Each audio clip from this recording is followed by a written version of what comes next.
knowledge natin po physically, pero in the fourth quarter, nagka-anuan pa. Ano pang nangyari? Yeah, we were ready for that. I mean, we give emphasis doon sa toughness. We're not backing down on anything. We give emphasis doon sa mental and physical physicality ng Meralco.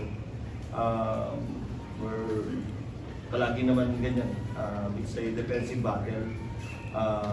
We need to grind all of the 48 minutes, and we feel na yun din yung isang key kung paano namin ma-handle yung Meralco, the physicality. So, I think, yun naman, siguro may konting kiskisa sa dulo. So, so we feel na medyo sumobra lang yung physicality na yun. So, that's why nagkaroon ng konting commotions.